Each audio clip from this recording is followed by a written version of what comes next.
symposium en l'honneur de l'ancien ministre Lonseni Camara, mort en détention samedi dernier à l'hôpital Ignace Dine, s'est tenu ce mercredi 24 août dans l'enceinte du dit hôpital.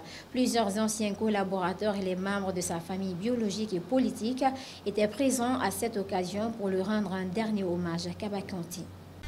Ils étaient nombreux ce mercredi matin à l'hôpital Ignace Dine pour rendre un dernier hommage à l'honorable Lonseni Camara, décédé le week-end dernier des suites d'un AVC en détention. Le frère aîné du défunt, très en colère, pointe du doigt accusateur au procureur Ali Touré d'être à la base du décès de son jeune frère. À cette douloureuse occasion, toute la famille Camara et moi-même refusons de croire que c'est à cause de 20 millions de francs guinéens, tu as été victime de tel acharnement du procureur Ali Touré au point de te coûter la vie. Si c'est le cas, que la CRIEF nous confirme et nous rembourserons avant de t'enterrer. Au cas contraire, dites-nous le montant réel que vous reprochez à mon frère. C'est le corps d'un musulman pratiquant qui mérite une garantie de remboursement des dettes de son inhumation.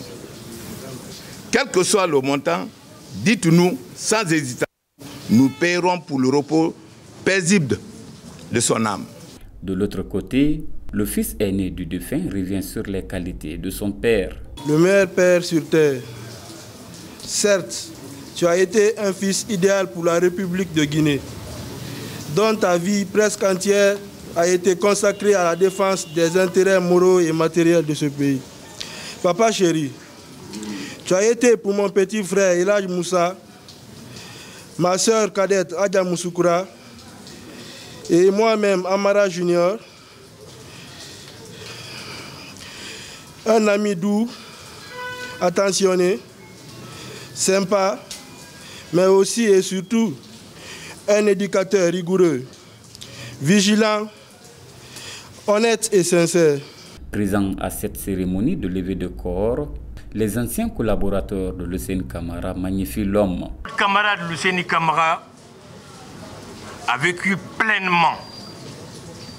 C'était un homme humble, jovial, de contact très facile. Il a appartenu d'abord à la FESABAG, la Fédération syndicale autonome des banques et assurances de Guinée, où il a servi avec loyauté. C'est un grand frère qui a fait notre fierté. On est de la même communauté. Le Konya, il est l'un des meilleurs cadres de Konya. Je dirais même la chance que lui il a eue de toute l'histoire du Konya que je connais. Je ne pense pas s'il y a un cadre de Konya qui a connu l'histoire de Lonseni. Il a été député, syndicaliste, 3 fois membre du gouvernement. Ce n'est pas donné à n'importe qui. Ce que nous retenons en tant que collègue de feu Lonseni Camara, c'est d'abord son pragmatisme. Vous l'avez tous connu comme ministre, mais nous l'avons surtout connu comme le premier conseiller du gouvernement en matière de résolution de conflits. Parce qu'il avait de l'expérience dans la gestion des crises électorales, donc il était un conseiller attitré à ce titre. Il était un conseiller dans le cadre de la gestion des conflits syndicaux, donc de la vie sociale. Certains de ses collègues sont là, je vois ceux de la FESABAG en particulier. Et finalement, il était aussi un conseiller dans la gestion des crises communautaires. Vous le savez, il était très attaché à son Massanta natal, très attaché à la forêt, et donc il s'impliquait dans la résolution de ces conflits. Pour rappel, Lonseni Camara a été d'abord syndicaliste, ensuite président de la Commission électorale nationale indépendante en 2010, député et 3 fois ministre sous le régime d'Alpha Condé. Il meurt en détention à l'âge de 70 ans, laissant derrière lui une femme et 3 enfants. Voilà qui met fin à cette édition d'information à tous. Merci de l'avoir suivi. Les infos continuent sur nos différentes plateformes de communication digitale. Facebook, Instagram, Twitter, LinkedIn et YouTube. Bonsoir.